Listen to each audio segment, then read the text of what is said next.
बिस्मिल्लाहिर्रहमानिर्रहीम। अस्सलाम वालेकुम। Welcome to my YouTube channel maths with Afsha. Class 8 हम कर रहे थे एक्सरसाइज 4। एक्सरसाइज 4 के फर्स्ट 7 क्वेश्चन मैं अपनी वीडियो में अपलोड कर चुकी हूँ। आज की वीडियो में करेंगे question number 8 to 11। Question number 8 की स्टेटमेंट है, in a hostel of 50 girls there food provisions are for 40 days. वो कह रहे हैं हॉस्टल है, ठीक है, हॉस्टल में 50 गर्ल्स हैं, उनके पास खाने का जो सामान है वो कितने दिनों के लिए, 40 डेज के लिए। If 30 more girls join the hostel, अगर ऐसा होता है कि 50 गर्ल्स तो पहले ही थी, 30 गर्ल्स और आ जाती हैं हॉस्टल में, how long will these provision last. तो जो खाने का जो सामान था जो 40 दिनों का था 50 गर्ल्स के लिए था, अब 30 गर्ल्स और ऐड हो गई हैं, तो फिर वो जो खाने का सामान है वो कहाँ और कब कितने दिनों तक ख़त्म होगा, ये आपने फाइंड करना है। इसमें आपको पता चल रहा होगा कि ये इन्वर्स जो है वेरिएशन है। कैसे इन्वर्स है, क्योंकि गर्ल्स की तादाद ज़्यादा होगी तो जो फूड के जो डेज है जितने दिनों के लिए लिमिटेड थी वो कम हो जाएंगे, ज्यादा होने पे, ठीक है, डेज जो हैं वो कम हो रहे हैं। 80 गर्ल्स हो जाएंगी और डेज अब 40 से कम हो जाएंगे, क्योंकि ज्यादा लड़कियां आ गई हैं तो ज्यादा दिन। यहाँ पे 40 डेज के लिए 40 डेज के लिए जो है डाइट थी कितनी गर्ल्स के लिए, 50 गर्ल्स के लिए। अब 80 गर्ल्स के लिए फाइंड कर लेते हैं कितने डेज में वो डाइट खत्म हो जाएगी। क्वेश्चन नंबर 8 के सोल्यूशन में पहले बच्चों आपने लिख लेना है गर्ल्स और फिर डेज लिख देना है, ठीक है। गर्ल्स पहले कितनी थी, गर्ल्स थी 50 और डेज 40, यानी 40 डेज की खुराक मौजूद थी 50 गर्ल्स के लिए। फिर क्या होता है, 30 गर्ल्स और आ जाती हैं, तो हम 50 में 30 को ऐड करेंगे तो 80 आ जाएगा। तो यहाँ पे 80 लिखेंगे, रेशो का साइन, और अब वो कितने दिनों के लिए डाइट होगी तो इसके लिए हम यहाँ पे x लिखेंगे, क्योंकि हमने ये फाइंड करना है। अब आपको पता चल रहा है कि इन्वर्स वेरिएशन है। अब यहाँ पे देखें, यहाँ डाइट जो है, ठीक है, डाइट में आपने एरो का जो निशान है ऊपर से नीचे की तरफ लाना है, क्योंकि ज़्यादा से कम हो जाएंगे। अब डेज जो है पहले 40 थे, अब यहाँ पे कम डेज आएंगे जब हम फाइंड करेंगे। तो अब यहाँ गर्ल्स 50 थी, फिर वो ज़्यादा हो गए, 80 हो गई हैं, तो यहाँ नीचे से एरो को हम ऊपर की तरफ लेके जाएंगे, ज़्यादा से कम की तरफ जाना होता है। अब क्या करेंगे, अब हमने ये रेशो साइन ख़त्म करना है, इक्वल का साइन आ जाएगा, 50/80 हो जाएगा। आपको पता है इन्वर्स वेरिएशन में क्या करते हैं, एक साइड की जो टर्म्स होती हैं, चाहे आप इस साइड की ले लें चाहे इस साइड की ले लें, तो वो टर्म्स जो है वो क्या होती है, रेसिप्रोकल हो जाती हैं। x, अब ये 40/x नहीं लिखेंगे, x/40 लिखेंगे हम यहाँ पे, x/40 आ जाएगा। अब क्रॉस मल्टीप्लिकेशन करेंगे, क्रॉस मल्टीप्लिकेशन में क्या होता है कि ये टर्म इससे मल्टीप्लाई हो जाती है और ये टर्म इससे मल्टीप्लाई हो जाती है, ठीक है। 80 x के साथ जाके मल्टीप्लाई हो जाएगा, 80 x हो जाएगा, और ये 40 मल्टीप्लाई हो जाएगा 50 से, ठीक है, 40 × 50। अब आपने क्या करना है, चूंकि x की वैल्यू फाइंड करनी है तो x को यहीं पे रहने दें, 40 × 50, और ये 80 यहाँ पे मल्टीप्लाई हो रहा है, इस तरफ आके डिवाइड हो जाएगा। अब आप इसकी कटिंग करेंगे, 0 0 से कट कर दें, फिर यहाँ पे 8 1s are 8, 8 5s are 40। तो अब क्या बच गया है, यहाँ पे हमारे पास x = 5 × 5, 5 को 5 से मल्टीप्लाई करेंगे तो 25, साथ में लिख देंगे डेज, ठीक है। यही बच्चों हमने फाइंड करना था कि 50 गर्ल्स के लिए जो खाने का सामान था वो 40 डेज के लिए था, फिर 30 गर्ल्स और ऐड हो गई हैं तो वो अब 80 गर्ल्स बन गई हैं, तो खाने का सामान अब 40 डेज नहीं चलेगा, अब वो कितने डेज चलेगा, 25 डेज चलेगा। क्वेश्चन नंबर 8 कंप्लीट हो गया। क्वेश्चन नंबर 9 करते हैं। एक्सरसाइज 4 का क्वेश्चन नंबर 9 है, इफ 12 मीटर ऑफ m से, ठीक है, क्या बनता है, metre of iron rod weight 42 kg, यानी 12 मीटर एक लोहे का रॉड है, ठीक है, उसका वेट 42 kg है। What will be the weight of the 6 metre of the same rod, यानी 6 मीटर का अगर रॉड होगा तो अब आपने उसका वेट बताना है, क्योंकि 12 मीटर का उन्होंने बता दिया है 42 kg है, अब 6 मीटर का एक रॉड है उसका क्या वेट होगा वो फाइंड करना है, ठीक है। लेंथ डिक्रीज हो रही है तो वेट भी डिक्रीज हो जाएगा। अब यहाँ पे देखें, लेंथ इंक्रीज थी, वेट ज्यादा था, ठीक है, लेंथ अब यहाँ पे डिक्रीज हो रही है तो वेट भी क्या हो जाएगा, डिक्रीज हो जाएगा। तो ये अब यहाँ पे कौन सा प्रोपोर्शन आ रहा है, डायरेक्ट प्रोपोर्शन आ रहा है। क्वेश्चन नंबर 9 का सोल्यूशन करते हैं। क्वेश्चन नंबर 9 के सोल्यूशन में आपने यहाँ पे एक साइड पे लिख लेना है लेंथ, लेंथ आपको गिवन है मीटर में, m से रिप्रेजेंट करेंगे, वेट को kg से, ठीक है, यानी वेट हमें kg में दिया गया है। अब लेंथ कितनी थी रॉड की, 12 मीटर थी, तो उस वक्त वेट कितना था, 42 था, ठीक है। kg यहाँ पे लिखने की जरूरत नहीं क्योंकि यहाँ पे मैं रिप्रेजेंट कर चुकी हूँ। फिर उसके बाद वो लेंथ कह रहे हैं 6 मीटर हो जाएगी, तब उसका वेट क्या होगा ये आपने फाइंड करना है। तो इसके लिए मैं x लगा लेती हूँ। आप देख सकते हैं कि ये दोनों वैल्यूज क्या है, डायरेक्ट वेरिएशन है, डायरेक्ट प्रोपोर्शन है, ठीक है। तो अब इसमें एरो को हम कैसे रिप्रेजेंट करेंगे, यहाँ से ये देखिए पहले 12 था, ये 6 हो रहा है, ऐसे एरो आएगा। यहाँ पे भी 12 था, 42 था और यहाँ पे कम वैल्यू हो जाएगी, तो हम इसको नीचे की तरफ शो करेंगे।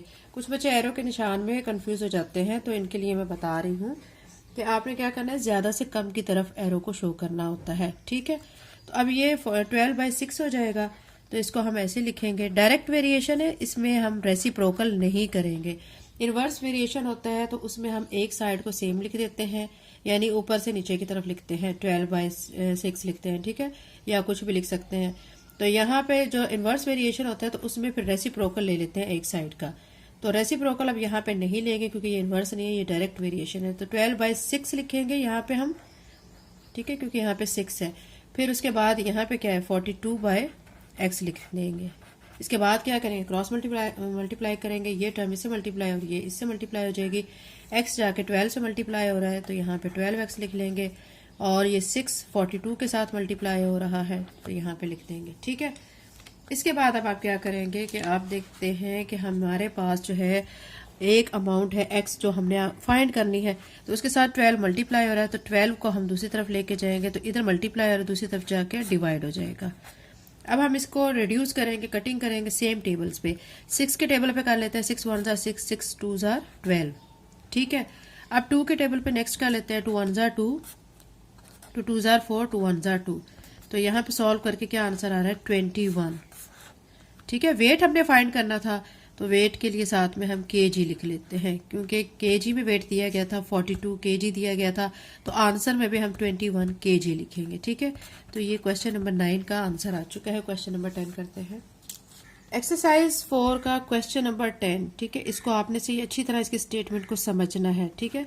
The price of carpet measuring 12 feet wide and 25 feet long, यानी एक कारपेट है जिसकी वो मेजर कर रहे हैं, ठीक है, यानी उसकी विड्थ कितनी है, 12 फीट, और उसकी लेंथ दी गई 25 फीट, ठीक है, लेंथ और विड्थ दी गई है। फिर उसकी कीमत क्या है, उसकी कीमत है 2500 रुपए। तो अब नेक्स्ट वो क्या कह रहे हैं, what is the price of a carpet measuring. फिर एक और कारपेट, उसकी जो लेंथ और विड्थ क्या दी गई है, 50 और 30 दी गई है।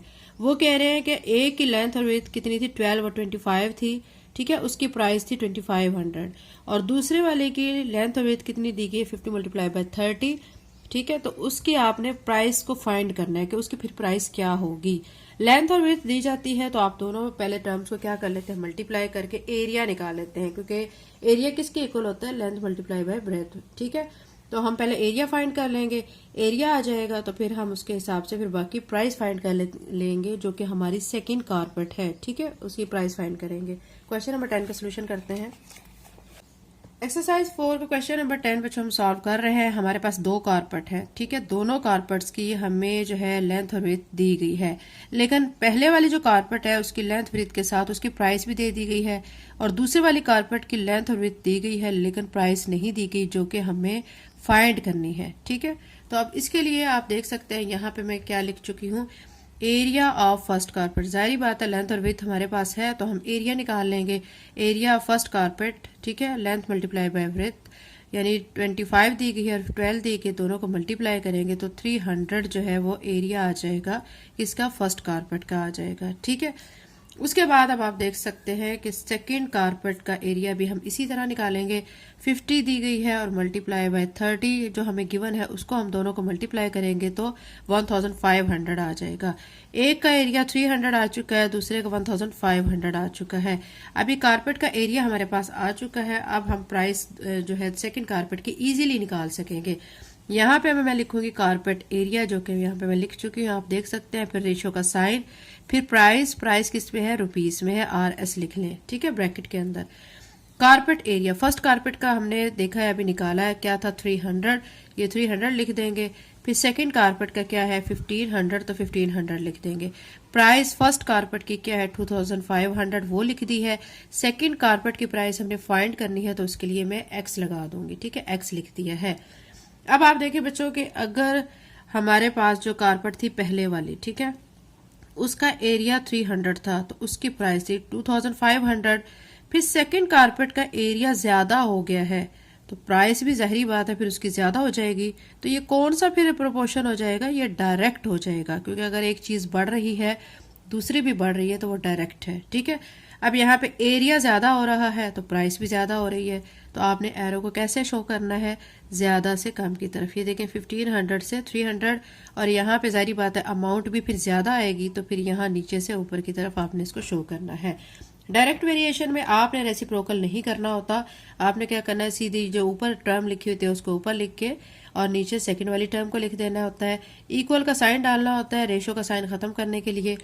तो ये 2500 ये ऊपर आ जाएगा और x नीचे आ जाएगा। उसके बाद अब आप करेंगे multiply, cross multiply. Cross multiply में ये वाली टर्म इससे मल्टीप्लाई हो जाएगी और ये टर्म इससे मल्टीप्लाई हो जाएगी। ठीक है, x 300 से मल्टीप्लाई हो गया तो ये मैंने यहाँ पे लिख लिया है, 1500 जाके 2500 से मल्टीप्लाई हो जाएगा। फिर उसके बाद हमें चाहिए x की वैल्यू, x के साथ 300 मल्टीप्लाई हो रहा है तो दूसरी तरफ आके डिवाइड हो जाएगा, तो यहाँ मैंने लिख लिया है। उसके बाद हम क्या करेंगे, फिर कटिंग करेंगे। इस एक जीरो को इस एक जीरो से काट देते हैं, फिर जीरो को जीरो से काट देते हैं, फिर क्या है 3 1 ज़र 3 3 5 ज़र 15 हो जाएगा। अब आपके पास क्या आ चुका है 2500 मल्टीप्लाई बाय 5। अब आप 2500 को 5 से मल्टीप्लाई करेंगे तो आपके पास आंसर आ जाएगा 12,500, जो कि हमारी सेकेंड कारपेट की प्राइस है। फर्स्ट कारपेट की प्राइस हमें गिवन थी, ठीक है, कितनी थी 2500, और सेकंड कारपेट की प्राइस हम फाइंड कर चुके हैं जो कि 12,500 आ रही है। ठीक है, क्वेश्चन नंबर 10 सॉल्व हो चुके हैं। क्वेश्चन नंबर 11 करते हैं। एक्सरसाइज 4 का क्वेश्चन नंबर 11 है, 100 man working 8 hours a day can complete a job in 35 days. यहाँ पे बच्चों अब हमारे पास तीन चीजें आ रही हैं। मैं आपको चैप्टर के स्टार्ट में बता चुकी थी, जहाँ पे प्रोपोर्शंस में तीन चीजें इन्वॉल्व हो रही होती हैं तो उसको हम कंपाउंड प्रोपोर्शंस कहेंगे। ठीक है, 2 वाली को भी मैं आपको ब्रीफली यहाँ पे डिस्क्राइब कर चुकी हूँ और 3 वाली को भी मैं बता चुकी हूँ। ठीक है, यानी ये जो एक्सरसाइज 4 का जब हमने स्टार्ट लिया था उसके स्टार्ट में मैं इसके बारे में सब डिटेल से बता चुकी हूँ। अब हम क्वेश्चन की तरफ चलते हैं। वो कह रहे हैं कि अगर 100 आदमी है, ठीक है, वो काम करते हैं 8 घंटे रोजाना, तो वो काम को जो कंप्लीट करते हैं ना वो कितने दिनों में करते हैं, 35 डेज में। फिर वो कह रहे हैं how many man should be employed to finish the job in 25 days. कितने आदमी और हों या कितने आदमी टोटल काम करें कि ये जो काम है 25 डेज में खत्म हो जाए, अगर वो आदमी 10 आवर्स रोज काम करेंगे। ठीक है, यानी 100 आदमी है, 8 घंटे काम कर रहे हैं और 35 डेज में वो कंप्लीट कर रहे हैं। फिर आदमियों की तादाद आपने मालूम करनी है कि अगर वो 10 घंटे रोज काम करते हैं 25 डेज में काम को अपने कंप्लीट कर लेते हैं। क्वेश्चन नंबर 11 का सोल्यूशन करते हैं। एक्सरसाइज 4 का क्वेश्चन नंबर 11 जो हम सॉल्व कर रहे हैं, इसमें हमने क्या करना है, एक मैन यहाँ पे मैन लिख लेना है और यहाँ पे रेशो का साइन डाल के फिर आवर्स लिख लेना है, फिर रेशो का साइन और डेज लिख देना है, क्योंकि हमारे पास 3 टर्म्स गिवन है। फिर हमें फर्स्ट में क्या है, यहाँ पे दिया गया मैन अगर 100 होंगे, टाइम कितना होगा 8 घंटे, और डेज कितने डेज में वो काम मुकम्मल कर रहे हैं 35 डेज में। ठीक है, फिर वो कह रहे हैं कि अगर दिन हमारे पास होते हैं 25, ठीक है, और घंटे जो है वो 10 घंटे रोजाना काम किया जा रहा है, तो आदमी कितने होंगे जो कि 25 दिनों में 10 घंटे रोज काम करके काम को कंप्लीट करेंगे। ठीक है, तो ये जाहिर बात है बच्चों कि आपको पता है कि जब ज्यादा आदमी होंगे, ठीक है, तो डेज कम हो रहे हैं तो काम जो जल्दी कंप्लीट हो रहा है, तो ये कौन सा होगा, वेरिएशन इनवर्स हो जाएगा, यानी इनवर्स प्रोपोर्शन हो जाएगा। तो यहाँ पे अब आपने क्या करना है कि ये जो 3 टर्म्स आपको दी गई इनको लिखने का तरीकाकार मैं बता देती हूँ कि फर्स्ट वाले को तो आपने 100/x लिखना है। इनवर्स में हम क्या करते थे कि एक साइड का रेसिप्रोकल ले लेते थे। ठीक है, अब यहाँ पे 2 साइड्स दी गई हैं, फर्स्ट वाले को तो हम ऐसे ले लेंगे। ठीक है, अब जो 2 साइड्स है ना, तो इन दोनों का हम रेसिप्रोकल लेंगे। दोनों का रेसिप्रोकल जब होगा तो ये 10/8 हो जाएगा और ये 25/30 हो जाएगा। ठीक है, तो ये मैं यहाँ पे रेसिप्रोकल इनका ले चुकी हूँ। इसके बाद अब आपने क्या करना है, ये जो 100 है, ठीक है, इस 100 को अभी आप यहाँ पे बल्कि रहने दें, यहाँ पे आप पहले इनकी कटिंग कर लें ताकि ये रिड्यूस होके शॉर्ट फॉर्म में आ जाए। यहाँ पे हम इसकी कटिंग कर लेते हैं, 5 के टेबल पे कर लेते हैं, 5 7 ज़र 35, 5 5 ज़र 25। ठीक है, फिर यहाँ पे 4 के टेबल में कर लेते हैं, 2 के टेबल में कर लेते हैं, 2 4 ज़र 8, 2 5 ज़र 10। ठीक है, 100 बाय x को ऐसे लिख लेंगे, 5 को 5 से मल्टीप्लाई करेंगे तो 25 आ जाएगा, 4 को 7 से मल्टीप्लाई करेंगे तो 28 आ जाएगा। अब आप इजीली इनकी क्या कर सकते हैं, क्रॉस मल्टीप्लिकेशन कर सकते हैं। ठीक है, अब ये जो x है 25 के साथ जाकर मल्टीप्लाई हो जाएगा, तो यहाँ पे 25x लिख लें इज इक्वल टू, फिर ये जो 28 है ये 100 के साथ जाकर मल्टीप्लाई हो जाएगा, यहाँ पे 100 के साथ इसको मल्टीप्लाई कर लें। ठीक है, इसमें बच्चों आपने कंफ्यूज नहीं होना है। ठीक है, ये किस चीज में कंफ्यूज नहीं होना है कि ये जो x है, ठीक है, 25 से मल्टीप्लाई हो रहा है जाके, और इसको हम चाहे तो हम पहले भी लिख सकते हैं, इधर भी लिख सकते हैं, इधर भी लिख सकते हैं, इससे कोई फर्क नहीं पड़ता है। ठीक है, और 28 को 100 के साथ मल्टीप्लाई करना है, इससे आपको क्वेश्चन पे कोई फर्क नहीं पड़ता है। ये जो चीज इधर जाएगी ना, ठीक है, और ये इधर जाएगी, तो इसको आगे पीछे लिख सकते हैं कुछ। अब कहने का मतलब ये है कि कुछ लोग ऐसे भी कर लेते हैं, बच्चे कुछ ऐसे भी करते हैं, 25x इधर लिख रहे हैं और ये 28 मल्टीप्लाई बाय 100 इधर लिख रहे हैं। x को इधर लिख लें, इधर लिख लें, इससे कोई फर्क नहीं पड़ेगा। ठीक है, उसके बाद अब आपने क्या करना है, क्रॉस मल्टीप्लिकेशन हो गई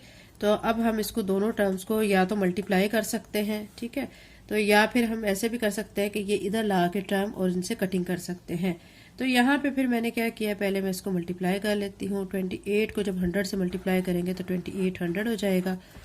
फिर क्या करेंगे, x के साथ 25 मल्टीप्लाई हो रहा है, दूसरी तरफ आके डिवाइड की फॉर्म में आ जाएगा। अब हम इसकी करेंगे कटिंग। कटिंग कैसे करेंगे, आप यहाँ पे देख सकते हैं कि हम इसको 5 पे भी कर सकते हैं। 5 5 ज़ा 25, ठीक है, और यहाँ पे भी 5 5 ज़ा 25, 3 बचेगा तो 5 6 ज़ा 30 और 0 आ जाएगा। फिर से इसको हम क्या करेंगे कि इसको हम फिर कटिंग इसकी कर लेते हैं 5 के टेबल पे। ठीक है, 5 1 ज़ा 5, 5 1 ज़ा 5, यहाँ से 1 बचा, 0 के सामने लगा 10, तो 5 2 ज़ा 10, तो यहाँ पे आ गया 112, तो ये लिख देते हैं 112, यानी 112 मैन। ठीक है, यानी 112 आदमी 10 घंटे काम करके, ठीक है, ये देखिए टोटल यहाँ पे अब क्या यहाँ पे आ गया हमारा आंसर 112।